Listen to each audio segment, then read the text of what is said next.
This course is based on the notion of neurodiversity and takes a holistic look at teaching English as a foreign language through the lens of neurodiversity. Why do we draw on the notion of neurodiversity here? First of all, a quick revision. What is neurodiversity? There are many different definitions, but they all have one thing in common.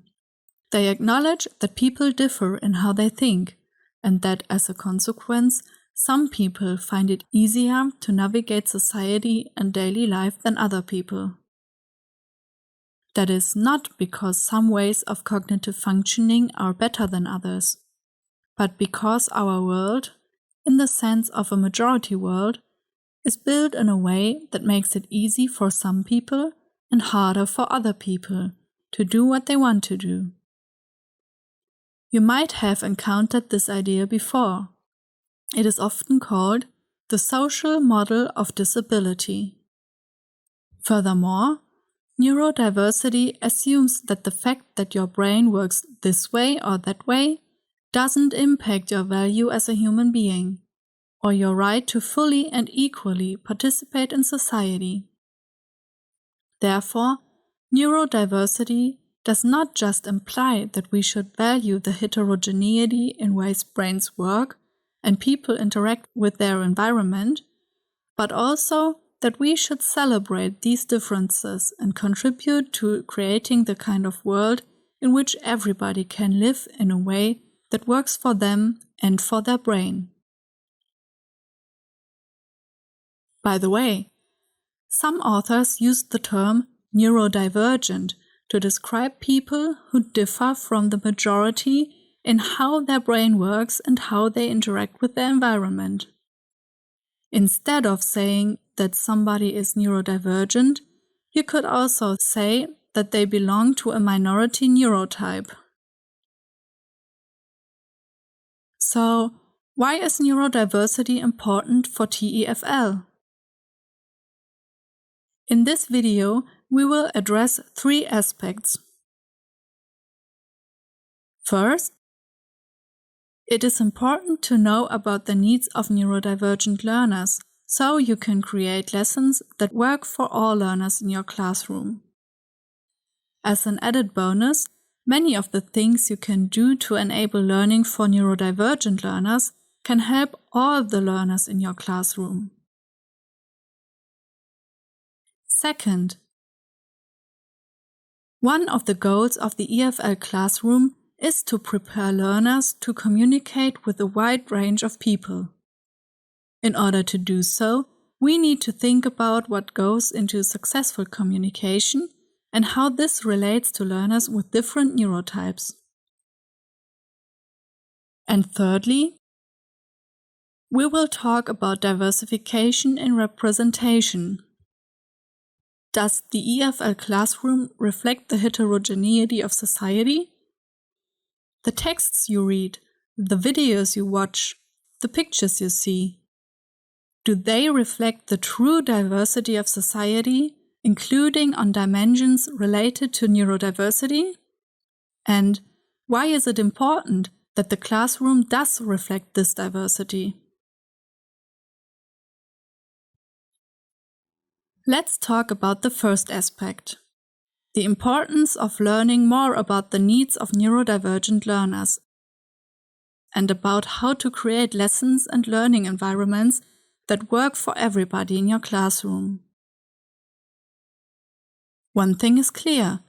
While we all have some things in common when learning a language, we also differ from one another in some other ways.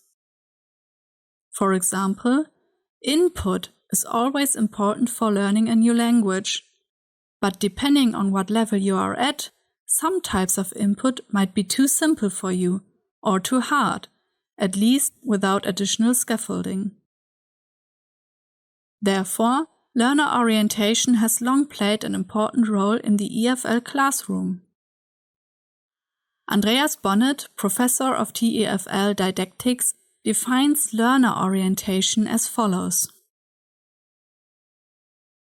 Learner orientation in FLT, that is foreign language teaching, means making language teaching adaptive to the learners by taking into account their individual psychological dispositions, as well as their individual constructions of identity, in order to foster learner autonomy with respect to its functional and critical aspect. Another aspect of learner orientation considers individual differences in attention and working memory, which researchers like Judith Kormosch and Edward Z. Wen have found are important to understanding why some learners acquire new language more easily or rapidly than others. Many EFL teachers want or need to go beyond learner orientation, adopting an explicitly inclusive perspective on teaching and learning.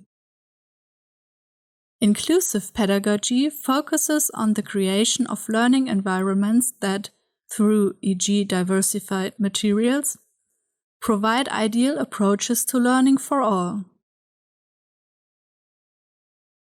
Whether your goal is learner orientation or inclusive education, in both cases, it will be helpful to understand the needs of your learners. When you learn more about the needs of neurodivergent learners and how to support them in your lessons, you develop your personal teaching toolkit that will serve you in many EFL teaching contexts.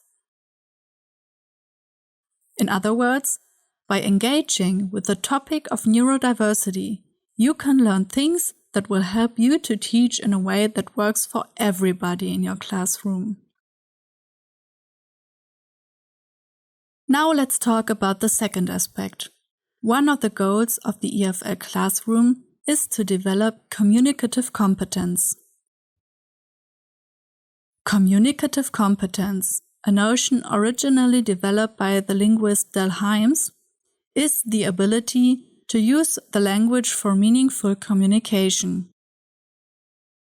A person who has communicative competence can use language for a range of different purposes and functions, can vary their use of language according to the setting and the participants,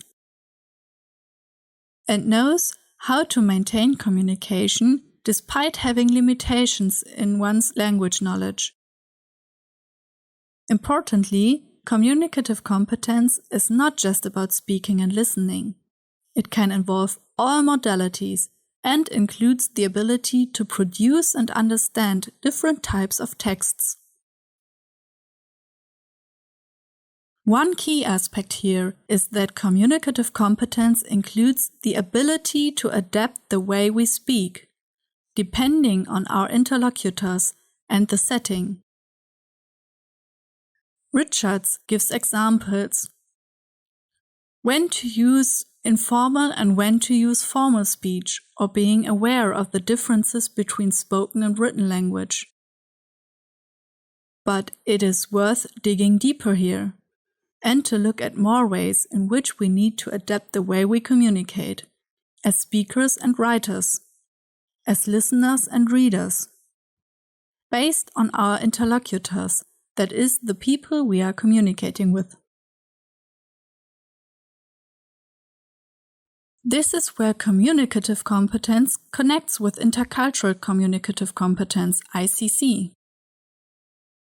You might already be familiar with the concept of ICC.